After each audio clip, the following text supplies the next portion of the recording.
श्री शिवाय नमस्तुभ्यम। दोस्तों, हर हर महादेव, जय महाकाल। दोस्तों, कैसे हो आप सब? स्वस्थ होंगे। पूज्य गुरुदेव ने इतने सुंदर सुंदर उपाय बताए हैं। और जो ज्येष्ठ मास का मंगलवार आता है, जो 11 जून को पड़ रहा है, बड़ा मंगलवार, आप इसमें यदि हनुमान जी की यदि दिल से पूजन करते हैं, उनकी आराधना करते हैं, तो आपके जीवन के कैसे भी कष्ट हो, ऐसा कोई कष्ट हो ही नहीं सकता जो आपके जीवन में रहे। और यदि आपके जीवन में परेशानी है, कष्ट है, कोई इच्छा है जो आपकी पूरी नहीं हो पा रही, धन की कमी है, या आपके घर में कोई ऐसा व्यक्ति जो हमेशा अस्वस्थ रहता है, कोई बच्चा है जिसे नज़र जल्दी लग जाती है, या हमेशा परेशानी में कोई भी बीमारी उसे जल्दी पकड़ लेती है, कोई अस्वस्थ व्यक्ति, कोई डिप्रेशन में जैसा व्यक्ति आपके घर में है, तो ये वीडियो पूरी तरीके से आपके लिए है। अवश्य गुरुदेव द्वारा कथा के माध्यम में जो अपनी उपाय बताते हैं वह आप सुने। और यदि जो भी आपके जीवन की परेशानियां हैं, संकट है, कष्ट हैं, या कोई ऐसी इच्छा है जो अभी तक पूरी नहीं हो पाई है, अवश्य पूरी करें।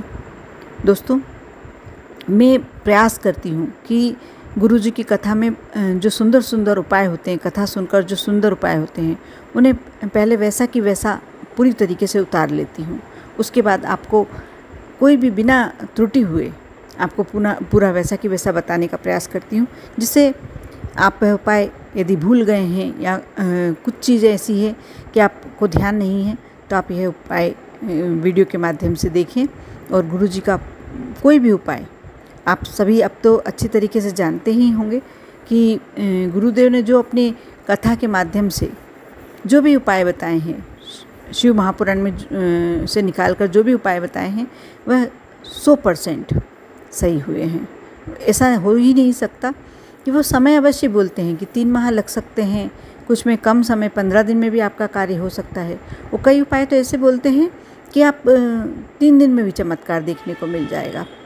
सालों में जिसके बच्चे नहीं हुए और 15-15 साल हो गए, 20-20 साल शादी को हो गए, उन्हें यदि बच्चे का सुख प्राप्त नहीं हुआ और गुरु जी के कथा के जो बताते हैं उपाय वह किए उन्होंने, उन्हें घर में बच्चे की किलकारी सुनने को मिली।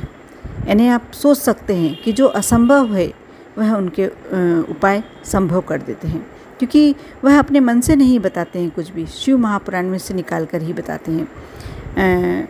आप अवश्य इन उपायों को पूरा सुने, शुरू से अंत तक वीडियो देखें। और अभी तक आपने मेरे वीडियो को यदि सब्सक्राइब नहीं किया है तो अवश्य करें। वीडियो अच्छा लगे तो अंत में लाइक अवश्य करें, और कमेंट्स में श्री शिवाय नमस्तुभ्यम या ओम नमः शिवाय लिखना ना भूलें। दोस्तों, आप जानते ही हैं कि आज के समय में कहते हैं कि हनुमान जी साक्षात हैं, जो उनके से दिल से यदि इच्छा करता है, मनोकामना करता है, अवश्य पूरी करते हैं। और ज्येष्ठ मास के जो मंगलवार होते हैं, बड़े मंगलवार के नाम से जाने जाते हैं। आपको करना ये है कि आप जानते हैं कि आपने सुन के भी रखा होगा कि अहिरावण वाली जो रामायण के समय रावण और राम का युद्ध हुआ था, उसमें अहिरावण का कुछ रोल था। और वो अधिकतर लोगों को मालूम है कि अहिरावण पर कैसे जीत पाई थी राम ने। तो पंचमुखी हनुमान का बहुत महत्व है कि जो कार्य नहीं हो सकता है, जिस कार्य के लिए यदि आपके जीवन में बहुत ज़्यादा संकट भी है, तो आप पंचमुखी हनुमान की आराधना करके अपने जीवन के कष्ट को दूर कर सकते हैं। दोस्तों, आपको करना ये है कि बहुत छोटा सा उपाय, बहुत सुंदर सा उपाय है। एक पान का पत्ता लेना है। आप पान का पत्ता ले लें, और ये आपको ये जो 11 जून को मंगलवार पड़ा है उस दिन कर सकते हैं, नहीं तो कोई से भी शनिवार या मंगलवार को भी, यदि कल किसी कारण से नहीं कर पाते हैं तो आप किसी मंगलवार को या शनिवार को कर लें। आपको करना ये है कि एक पान का पत्ता लिया, उसका डंठल भी नहीं टूटा होना चाहिए, कहीं से भी खंडित नहीं होना चाहिए, उसे पूरी तरीके से शहद उस पर लगा लें। अब आपको एक पंचमुखी हनुमान जी की छोटी सी फ़ोटो आपको आराम से इजीली, जो धार्मिक पोस्टर वगैरह रखते हैं उनके यहाँ मिल जाएगी, छोटी सी फ़ोटो लाना है जो पान के आकार की, पान के से छोटी हो, पान के आकार से छोटी हो। आप उस पर उसे सिंदूर के माध्यम से उस पर लगा लें, उस पान के पत्ते पर उस फोटो को लगा लें। और इनको सबको अपने मंदिर में रख कर, ये कार्य सबको अपने घर के मंदिर में ही करना है। और उसमें फिर जैसी भी आप पूजन करना चाहें, जैसे पूजन करते हैं करें, और उसे फिर लाल धागे से या कलावे से गोल लपेट लीजिए। उस पान के पत्ते को गोल राउंड करके और उस धागे से बांध दीजिए, लाल धागे से बांध दीजिए। उसे अपने मुख्य दरवाजे में अंदर की ओर, आप ध्यान से सुने, अंदर की ओर लगाना है, बाहर की ओर नहीं लटकाना है। आप घर में जब अंदर प्रवेश करते हैं तो अंदर की ओर आप उसे लगा लीजिए, लटका लीजिए।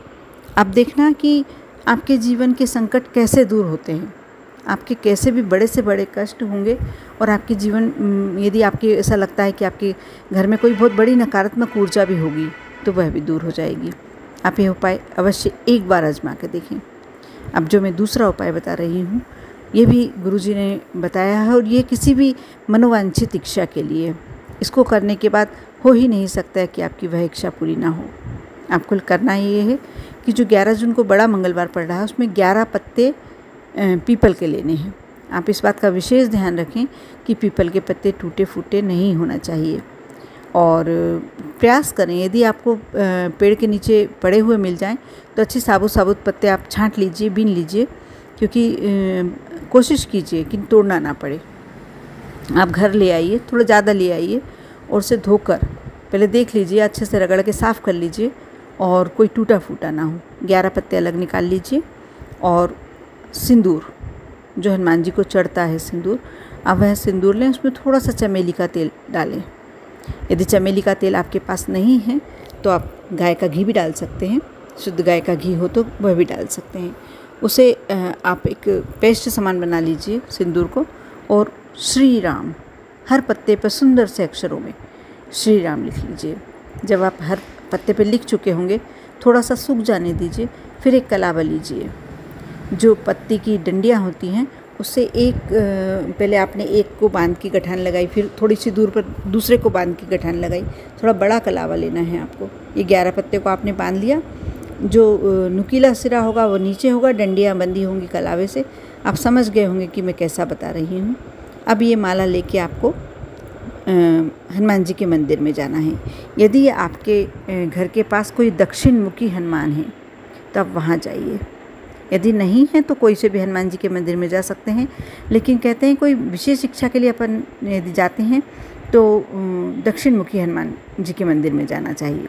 और आप यदि चाहते हैं तो एक घी का या सरसों के तेल का दीपक भी ले जाइए, कोई परेशानी नहीं है। दीपक प्रज्वलित कीजिए और फिर यह माला आप हनुमान जी के गले में समर्पित कर दीजिए। चरणों में नहीं चढ़ाना है, इस बात का विशेष ध्यान रखें, क्योंकि हनुमान जी राम जी की सेवा में रहते हैं और राम नाम कभी भी वह चरणों में नहीं समर्पित करवा सकते।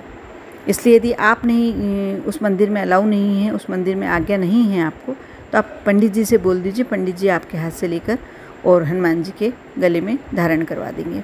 आप उसके बाद जो भी आपको यदि वहाँ बैठ के हनुमान चालीसा का पाठ करना है या जो भी करना है करें, आप घर आ जाइए। आप देखना जिस भी इच्छा से आपने ये कार्य किया है, कैसे आपकी इच्छा शीघ्र पूरी होती है। आपके जीवन से यदि कोई संकट के लिए, कष्ट के लिए किया है तो आपके कष्ट कैसे दूर होते हैं, अवश्य करके देखें। अब आज का तीसरा उपाय है, वह भी बहुत सुंदर उपाय है, बहुत ही प्यारा उपाय है।